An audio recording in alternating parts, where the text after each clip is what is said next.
ரொம்ப நாளா தமிழ்நாட்டில் இருக்கிற வில்லேஜஸ் எல்லாத்தையும் ரொம்ப க்ளோஸா வாட்ச் பண்ணிக்கிட்டு இருக்கேன். அங்க இப்ப இருக்கிற நிலவரம் என்னன்னு விசாரிச்சேன். அந்த ஹோல் எனக்கு தெரிய வந்தது என்னன்னா, ஒவ்வொரு ஊர்ல ஒவ்வொரு விதமா பிரச்சனை இருக்கு. ஒரு ஊருக்கு பள்ளி வேணும், ஒரு ஊருக்கு லைப்ரரி, இன்னொரு ஊருக்கு ரோட், ஒரு ஊர்ல என்னன்னா மேடம் ஸ்பீக்கர் வாழ்ற நாள் வரைக்கும் வாழ்ந்து போனதுக்கு அப்புறம் நிம்மதியா கிரிமேட் பண்றதுக்கு ஒரு சுடுகாட்டை கேட்டிருக்காங்க. ஒரு ஊர்ல தண்ணி பிரச்சனை, ஒரு ஊர்ல கொசு பிரச்சனை, இன்னொரு ஊர்ல குளத்தை தூர்வார சொல்லி கேட்டிருக்காங்க. எல்லாருக்கும் தனித்தனி தேவைகள் இருக்கு. அது எல்லாத்தையும் இங்க காமன் அட்ரஸ் பண்ண முடியாது மேடம் ஸ்பீக்கர். அதே மாதிரி 12,500 கிராமங்களை பத்தி இங்க உட்கார்ந்து தனித்தனியா பேசுறதும் கஷ்டம்தான்.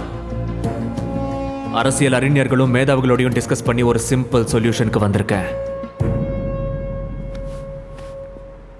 லோக்கல் கவர்னன்ஸ், கிராம சுயாட்சி. தமிழ்நாட்டின் பட்ஜெட் சுமார் 2 லட்சம் கோடியை ஒதுக்கி இருக்காங்க. 12,500 கிராமங்களுக்கும் ஒவ்வொரு வருஷமும் 5 கோடியை கொடுத்துட்டா எந்த பிரச்சனை வந்தாலும் அந்த ஊர்க்காரங்களே அதை பார்த்துப்பாங்க. யாரையும் எதிர்பார்க்க வேண்டிய அவசியம் இல்லை.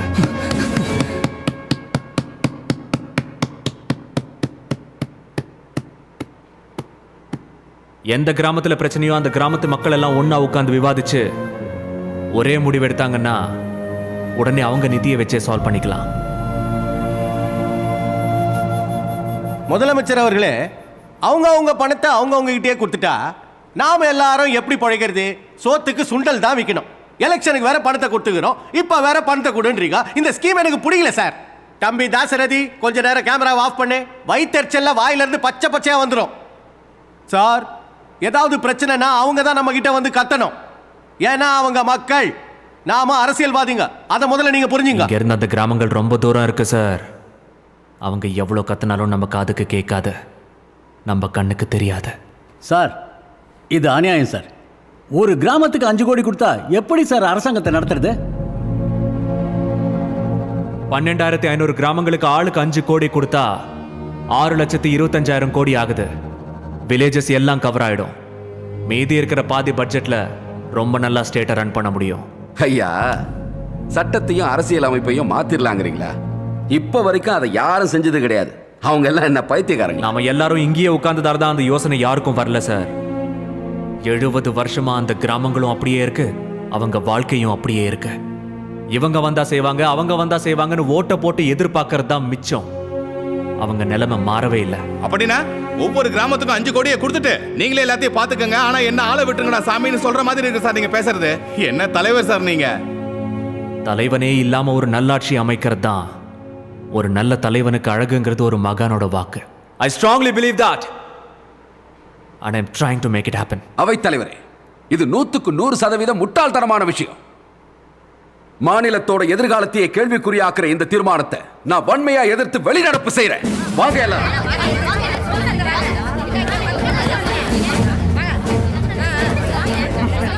வாங்க.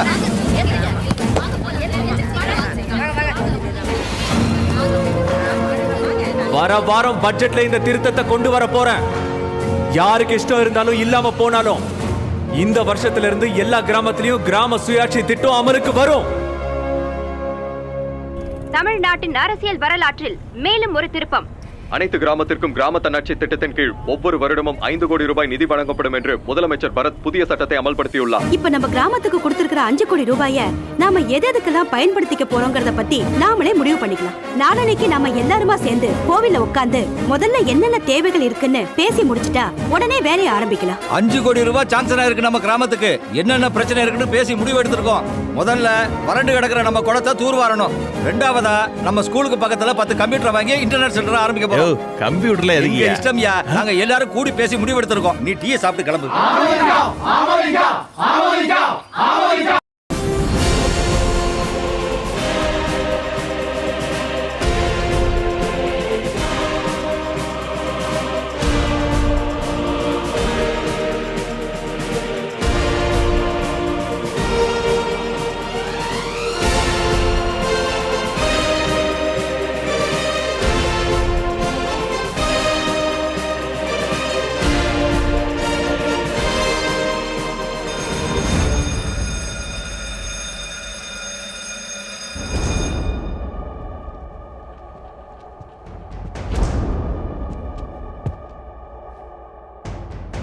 மரியாதைக்குரிய சட்டசபை உறுப்பினர்களுக்கு மதிப்பிற்குரிய சபாநாயகர் வருகிறார்.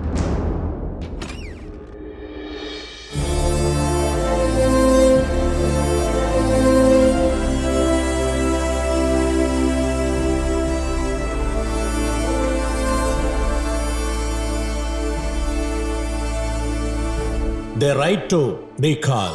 சபை உறுப்பினர்களே, ஜனங்களுக்கு திருப்தி இல்லை அப்படின்னா 5 வருஷம் பீரியட் முடியறதுக்கு முன்னாடியே அந்த பதவியில் இருந்து மாத்துறதுக்கு மக்களுக்கு அதிகாரத்தை கொடுக்கக்கூடிய ஒரு பில். இந்த பில்ல சபையில பிரசன்ட் பண்றதுக்காக பெரும் மதிப்பிற்குரிய முதலமைச்சரை வரவேற்கிறேன். இந்த பில்ல பிரசன்ட் பண்ணதுக்கு அப்புறம் இத பத்தி நம்ம டிஸ்கஸ் பண்ணலாம். சார், கவர்மெண்ட்னா அது வெறும் ஒரு வார்த்தை மட்டும்தான். ஆனா அதுக்கு உடல் இருக்கு, உயிரும் இருக்கு. 24 மணி நேரமும் ஜனங்களுக்கு சேவை செய்யற குழு அது. ஜனங்களால தேர்ந்தெடுக்கப்பட்டவங்க நாம. அதனாலதான் என்னையும் சேர்த்து இங்க தேர்ந்தெடுக்கப்பட்ட பிரதிநிதிகள் எவ்வளவு காலத்துக்கு இருக்கணும்ன்றத ஜனங்க தான் முடிவு பண்ணணும். கடந்த வாரம் நான் இந்த பில்லோட காப்பியை எல்லா பிரதிநிதிகளுக்கும் அனுப்பி வச்சேன். எல்லாரும் ஒன்னா சேர்ந்து இதை பாஸ் பண்ணணும், தமிழ்நாட்டுல இதை நடைமுறைக்கு கொண்டு வரணும்னு நான் ரொம்ப அன்போடு கேட்டுக்கிறேன். சார், ஒரு ஓட்டெடுப்பு நடத்தி மெஜாரிட்டி பார்த்துடலாம் சார்.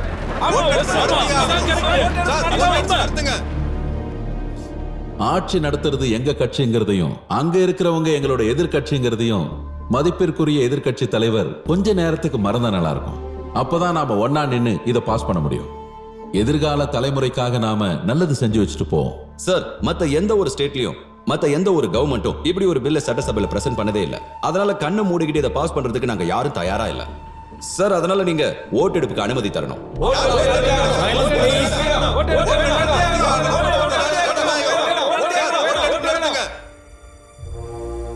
இந்த விஷயத்துல ஓட்டெடுப்பு நடத்தி மெஜாரிட்டியை தீர்மானிக்கலாம். கவுன்சில் கார்டு, ரிங் த பெல்.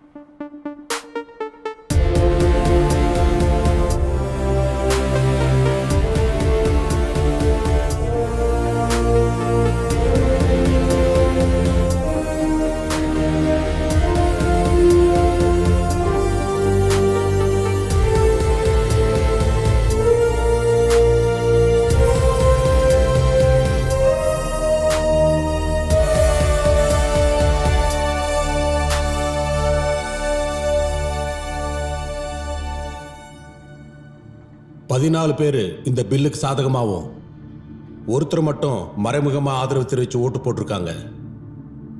பில்லை எதிர்த்து ஓட்டு போட்டவங்க 125 பேரு.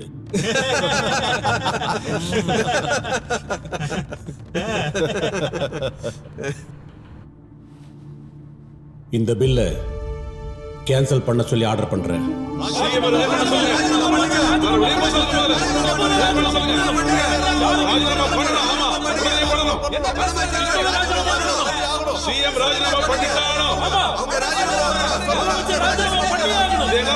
ப்ளீஸ் நிறுத்துங்க,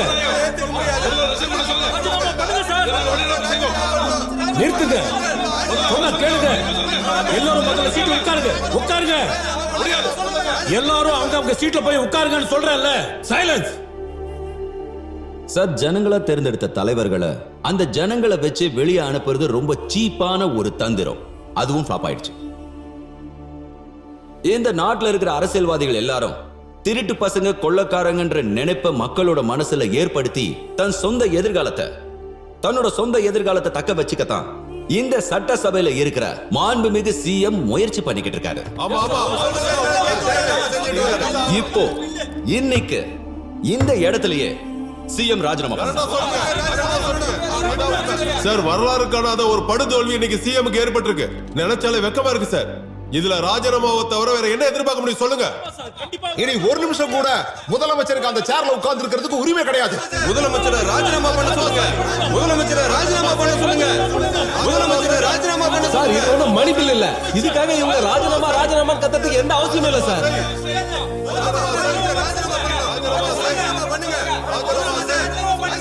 சைலன்ஸ். அமைதியா இருங்க, அமைதியா இருங்க. சார், இந்த பில்லை நடைமுறையில செயல்படுத்துறது முடியாத ஒரு விஷயம் சார். இதை நிச்சயமா நிறைய பேர் மிஸ்யூஸ் பண்ணுவாங்க. வருஷத்துக்கு ஒரு தடவை எலெக்ஷன் நடத்த வேண்டிய நிலைமையும் ஏற்படும். கஜானாவும் காலி ஆயிடும். சார், ஸ்டேட் லெவல்ல இருக்கிற அரசியல இது மொத்தமா புரட்டி போட்டுரும் சார். சார், இப்ப நீங்களே பாத்தீங்கல்ல, சிஎம் ஓட பார்ட்டியில இருக்கிற 8 மெம்பர்ஸ் மட்டும் தான் இந்த பில்லுக்கு ஆதரவு கொடுத்திருக்காங்க. சட்டசபைக்கும் இந்த கவர்மெண்ட்டுக்கும் இந்த நாட்டில் இருக்கிற மக்களுக்கும் மிகப்பெரிய ஒரு அவமானத்தை இந்த சிஎம் ஏற்படுத்தியிருக்காரு. எந்த தைரியத்துல தான் இன்னும் நீங்க அந்த சேர்ல உட்கார்ந்திருக்கீங்கன்னு எனக்கு புரியவே இல்லை.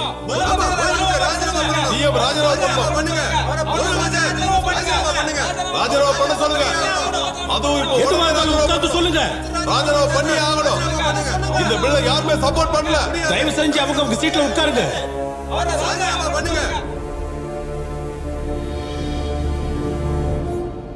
ரொம்ப ஆச்சரியமா இருக்கு சார். இந்த பில்லுக்கு 14 பேர் ஆதரவு தெரிவிச்சிருக்காங்க.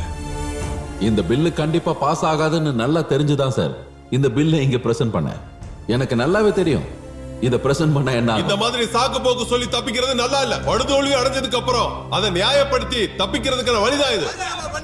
ஆமா ஆமா, ராஜினாமா பண்ணியாகணும். ராஜினாமா பண்ணி கூச்சல் போடாதீங்க. Silent please, silent. எல்லாரும் உட்காருங்க. Let him complete.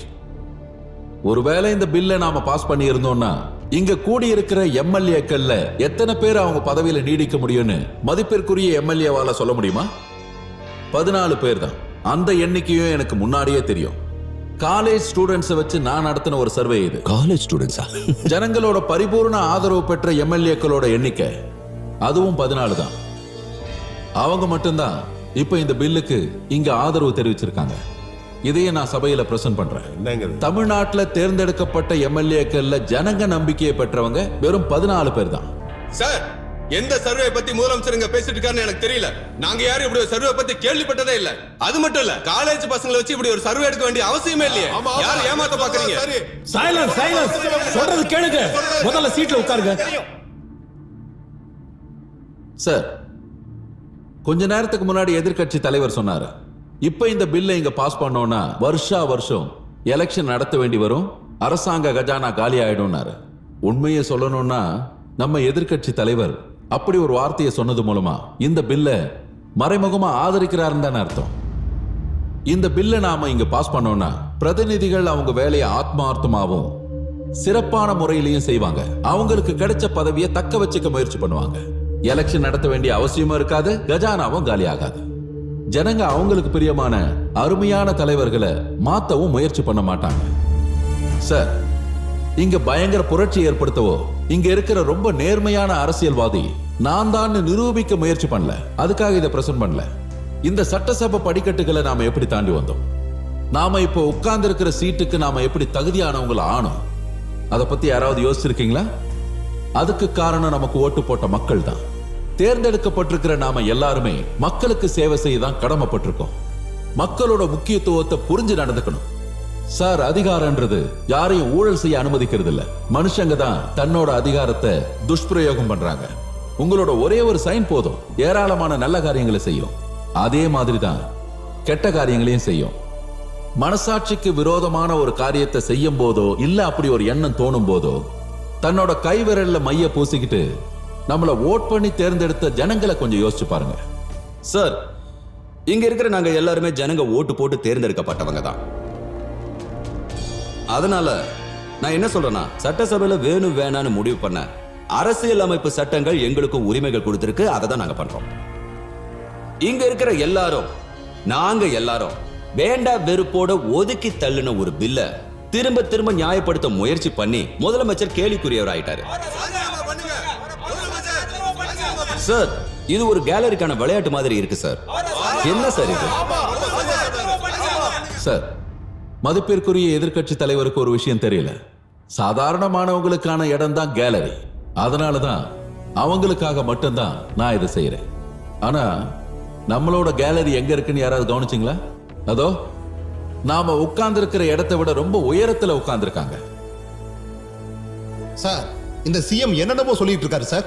இப்படி சுவாரஸ்யமா பேசி மெம்பர்ஸ் உணர்ச்சி வசப்பட வைக்கிற மைதானம் இல்ல இது. ஜனநாயகத்தோட ஒரு பவித்திரமான இடம் சார் இது. இங்க எங்க சார் இருக்கு ஜனநாயகம்? அதோ அங்க நிக்கிற ஜனங்களுக்கு ஒரு வார்த்தை பேச அனுமதி கொடுக்கறீங்களா? உங்க முன்னாடி நிக்கிறதுக்கு கூட அவங்களுக்கு அனுமதி இல்ல. அவங்களால தேர்ந்தெடுக்கப்பட்டவங்க என்ன சொன்னாலும் சரி, என்ன செஞ்சாலும் சரி, அதையெல்லாம் கண்டு காணாதபடி அமைதியா கைய கட்டிக்கிட்டு நிக்கதானே அவங்களால முடியுது. சார், இது ஒரு அசம்பிளி. இதுக்குன்னு சில சட்டத்திட்டங்களும் கட்டுப்பாடுகளும் இருக்கு. பொது ஜனங்க கிட்ட நன்றியோட நடந்துக்கிறது ரொம்ப முக்கியம். நானும் நீங்களும் உட்பட இங்க கூட இருக்கிற எல்லாருக்கும் எல்லாம் தர்றது அவங்கதான். நாம தங்கி இருக்கிற வீடு, நாம பயணிக்கிற வாகனங்கள், நம்மளோட ஃப்ரிட்ஜ், டிவி, நாம சாப்பிடுற சாப்பாடு, போட்டுக்கிற துணிமணி, இதையெல்லாம் தர்றது அவங்க. உண்மையை சொன்னா அவங்க தான் நம்மள ஆளணும். நம்மள பார்த்ததும் அவங்க இல்ல, நாம தான் அவங்கள பார்த்ததும் எந்திரிச்சு நிக்கணும். ஜனநாயகம் என்பது ஜனங்களை ஆள்வதற்காக அல்ல, ஜனங்களுக்காக ஆட்சி செய்வது. அப்புறம் என்ன ராஜினாமா செய்ய சொல்லி கூச்சல் போட்டவங்களுக்கு நீங்க சத்தம் போட்டு கஷ்டப்பட வேணாம். ஓட்டு எண்ணிக்கையில நான் தோத்து போன அந்த நிமிஷமே என்னோட ராஜினாமா கடிதம் கவர்னருக்கு போயிடுச்சு, பொலிட்டிக்கல் செக்ரட்டரி மூலமா.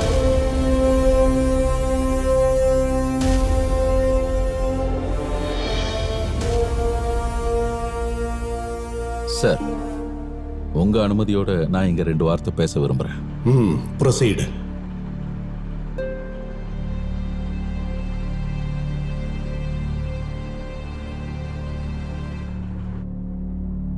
நான் இப்போ உங்க எல்லார் முன்னாடியும் ஒரு முதலமைச்சரா நிக்கல, அரசியல்ல ஒரு மாற்றத்தை ஏற்படுத்த விரும்பின ரொம்ப சாதாரண பிரதிநிதியா தான் நிக்கிறேன்.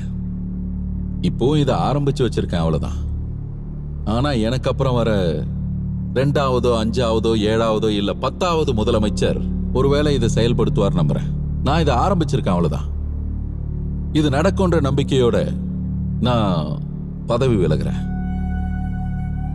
ரொம்ப மகிழ்ச்சியோட, ரொம்ப தன்னம்பிக்கையோட, ஒவ்வொரு தோல்வியும் பல மாபெரும் வெற்றிகளுக்கு வழிவகுக்குன்ற நம்பிக்கையோட கிளம்புறேன். நான் இந்த சபையிலிருந்து மட்டும்தான் விலகி போறேன். என்னோட வீட்டு கதவு என்னன்னைக்கும் உங்களுக்காக திறந்திருக்கும். என்னோட வீடுன்னு நான் சொன்னது அபிஷியலா நான் இதுவரைக்கும் தங்கி இருந்த வீடு இல்ல. என்னோட அப்பா எனக்காக சேர்த்து வச்ச என்னோட சொந்த வீடு. அங்க நான் உங்களுக்காக காத்துட்டு இருப்பேன். நீங்க சொல்றத கேட்கறதுக்காக, நீங்க சொல்றத கேட்கறதுக்காக மட்டும்தான். என்னை பொறுத்த வரைக்கும் அரசியலுங்கிறது ஜனங்க மேல அதிகாரத்தையோ அடக்குமுறையையோ பிரயோகிக்கக்கூடிய ஒரு ஆயுதம் இல்ல. அரசியல் வாழ்க்கைங்கிறது என்னை பொறுத்த வரைக்கும் ஜனங்களோட சேர்ந்து நின்னு நன்மையை மட்டும் செய்யக்கூடிய ஒரு மார்க்கம் மட்டும்தான்.